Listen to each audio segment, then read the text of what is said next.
Oh my god, it's...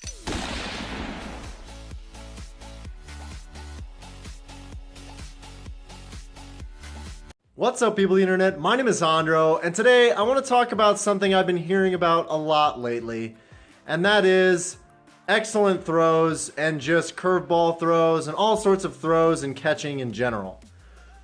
So I've had a lot of people tell me, oh, don't even bother going for an excellent throw. They don't mean anything. I always hit it on great or nice throws or even no bonus throws. And we're of course talking about catching mostly legendaries, talking about like Rayquaza and Kyogre and things like that, where people think that hitting an excellent throw has nothing to do with your catch rate. And I can see where there's a lot of confirmation bias built into this. So obviously, I mean, if you look at the raw stats, there's no arguing that hitting an excellent throw with a golden raspberry on the boss is by far the best percent chance that you have to catch the thing. But if you can't hit an excellent throw, well, then you're gonna have problems. So step one is getting the technique down and are able to hit the excellent throw. And so people that don't hit excellent throws all that often, they're like, well, I hit an excellent, so that should be like an automatic catch.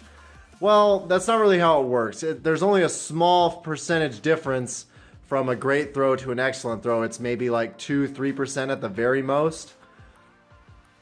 But still, excellent throw with golden raspberry is your best chance. So if you're hitting mostly great throws or nice throws, and you're catching it most of the time, and then the occasional time you hit an excellent, it pops right out, well, yeah, I could see where you'd think that an excellent doesn't do anything. But statistically, when you break it down, it's always your best chance to catching it is with an excellent throw, golden raspberry. So, any way you slice it, you always want to do whatever the best throw you can possibly make comfortably is. You always want to land that ball inside the circle. However big or small you can comfortably hit that circle, that's what you want to work on. So when a new raid boss comes out, I usually do the first one is kind of a test where I go for a great throw, and then I will see after that. I'm like, okay, well, if I make the circle a little bit smaller, try to hit that throw, and then I work it out until I can comfortably hit excellent throws, and then from there on out, I can just throw excellent throws. If you're not comfortable, like say if the raid boss is really far away, like with Kyogre for a long time, I only went for great throws on Kyogre because I couldn't comfortably hit the excellent throw because the circle was too small, and he was kind of an odd distance away where it was really easy to overthrow and underthrow the curveballs. And that's the other thing I kind of want to address. If you're not throwing curveballs by now, you're really severely hurting your chances of and just giving yourself a deficit in your catch rate. Everyone, regardless of skill level, really should be able to throw a curveball. I mean, the mechanics are super simple. You spin your finger on the screen. I'm left-handed, so I spin my finger in the bottom right corner and then swing up to the left, and it curves back and hits the raid boss. I can also do it with my right hand or my right thumb, or if I have to with my left thumb, but I usually hold my phone with my right hand and throw with my left index finger. But it's all about getting comfortable so you can hit the throws that work for you. Obviously, if you're only comfortable going for great throws, then try to hit a great throw every single time.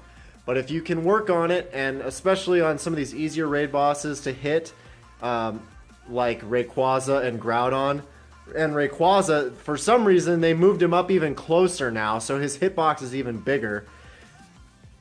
Why they did that, I'm not sure, but he's up even closer again, and it's just getting the circle. And if you guys don't know, sorry, this is kind of a tangential thing. If you guys don't know, you can set your circle size to the size you want. So the way I throw balls is I press on the ball and wait for the circle to get to the size that I want. Then once it is, I release the ball. Be careful that you're not dragging the ball like up or down or around or any point when you're moving it. Otherwise, you might drop it. So just press on the screen directly where the ball is.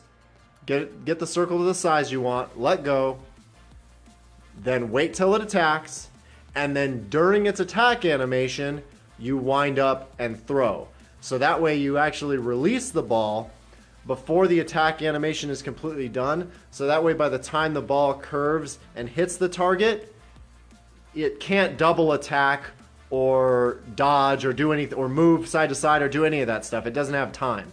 So you time it, you get the timing down where you can spin, throw, hit it, done. So wait for the attack, spin, throw, get them. But yeah, statistically, you might see, well, oh, I'm always getting it on these great throws, or how come I keep catching it when I throw like a trash throw? It's all just RNG, random number generator. There's no guarantee that you're ever going to catch it on any given ball. And there's no, I've also heard a lot of people say like, oh, well, it's predetermined whether you're going to catch the raid boss or not. That's absolutely not true. Anytime you click on a Pokemon, nothing is determined until you've thrown that ball and that ball hits. So it's based on the throw and if the ball is hitting or not. So that's why the catch glitch works. Because it's based on as soon as the ball hits the Pokemon, the game has decided at that point whether you've caught it or not. It's not whether or not you're going to catch it based on you could throw every ball. Sorry, what am I trying to say here? It's not predetermined as soon as you click on the Pokemon whether you're going to catch it or not. That's what I'm trying to say. It's absolutely determined based on your throw and as soon as that ball connects to the Pokemon and it hits it. Because that's what triggers the actual catch. That's why if you have a Go Plus and you can actually go into the recent screen and watch as you press it, because it vibrates, it does the 1, 2, 3 vibrations to represent the wobbles.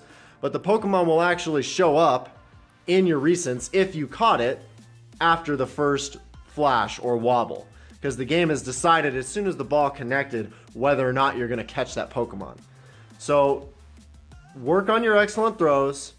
Golden Raspberry, if you want to keep your catch rate high. You can Pineapp if you want to try to go for double candy. There's no such... The thing that drove me absolutely insane, then this was several months ago. This was back when the birds were out. Oh my goodness, I couldn't stand going to raids and hearing people talk about, oh, well, if you Nanab and then you regular Raspberry and then you Pineapp and then Golden Raspberry and you do this trigger and it guarantees your catch. Oh goodness, come on, people. Do you actually believe that? Why are people so gullible? Okay, anyway. I digress. Work on your excellent throws. Golden Raspberry for your best chance.